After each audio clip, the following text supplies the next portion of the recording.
Bismillahirrahmanirrahim. Assalamualaikum warahmatullahi ta'ala wabarakatuh. Alhamdulillah, marilah kita panjatkan puji syukur kepada Allah Subhanahu wa Ta'ala yang telah memberikan rahmat, hidayah, barakah, syafaat serta karunia yang Allah turunkan kepada kita.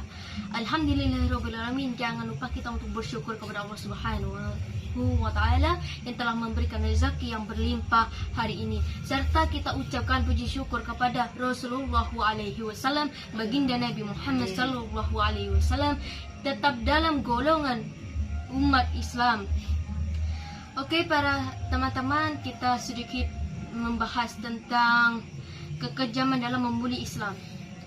Mengapa Allah Subhanahu wa Ta'ala tidak menyukai, tidak suka kepada umat muslim ataupun non muslim yang membuli di antara satu umatnya yang diciptakan olehnya?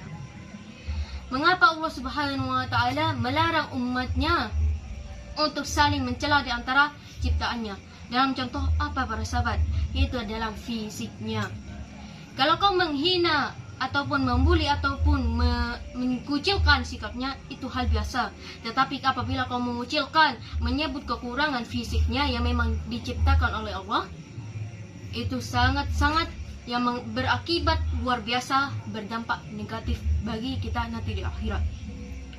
Kalau fisik, tubuh, kekurangan tubuh, tangan mungkin cacat, kepala, tubuh, maka kalau engkau tidak suka dengan postur tubuh seseorang, wajah manusia yang lain, wajah istri kalian, wajah suami kalian, wajah kakak adik kalian, kalau kau tidak suka, maka berkomplainlah kepada Allah. Tetapi apabila kau tidak suka dengan akhlak, biadabnya, serta tingkah lakunya, maka tegurlah mereka. Oleh karena itu, marilah kita para sahabat, kalau kita memikirkan, jangan saling membuli di antara fisik yang diciptakan oleh Allah Subhanahu wa Ta'ala. Tidak ada yang dibedakan oleh Allah Subhanahu wa Ta'ala menciptakan manusianya. Dalam surat Al-Badr, Allam yakufu at-tahyamul at-tayammul ya ayyakul yudharatul dunya. Aku tidak membedakan di antara 1000 manusia yang kuciptakan yang ada di dunia. Yang kubedakan hanyalah pendiriannya, sikapnya, adab biadabnya. Jadi kalau ada yang menanyakan, lantas bagaimana keburukan manusia itu selalu disalahkan oleh Allah? Kan Allah yang menciptakan kita. Kalau sikap kita salah di hadapan Allah, lantas bagaimana Allah menyalahkan kita kalau kita diciptakan oleh Allah? Begitu kan pertanyaan, banyak yang bertanya seperti itu.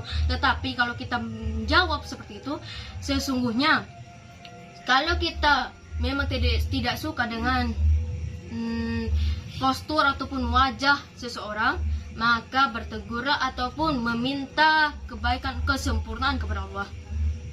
Tegur kepada Allah yang menciptakan siapa? Allah. Tetapi kalau kamu ingin menegur sesuatu perilaku, adab, biadab, tingkah laku, tegurlah mereka.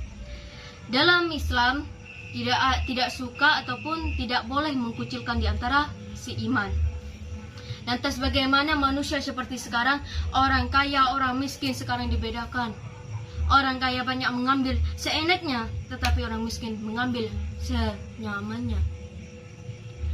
Dalam surat Al-Mujadin ayat 72, ahmayatu amadahyakul dunya wa afazalahtu azariyakul dunya wal ahrakul itu akhir.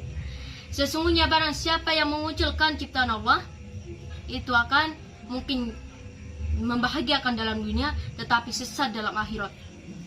Kenapa? Orang yang mengucilkan ataupun menghina sesama para sahabatnya, itu mungkin membahagiakan dirimu sendiri, tetapi nanti di akhirat, bagi siapa ataupun seimannya yang mengucilkan di antara ciptaan Allah, maka sesungguhnya bersiaplah engkau menerima akibatnya.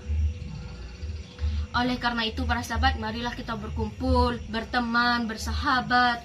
Jangan memandang dari wajahnya, memandang dari sikap kayanya, memandang dari hartanya, tidak. Tetapi yang kita pandang adalah hati.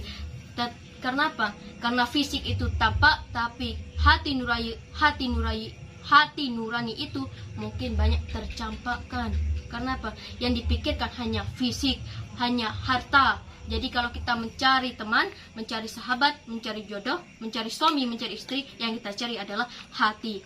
Kalau kita mempunyai hati, maka siaplah untuk berhati-hati. Tetapi kalau kita memilih fisik, maka bersiaplah engkau untuk selalu berhati-hati. Kalau kau memilih hati, maka bersiaplah untuk menerima hati nurani.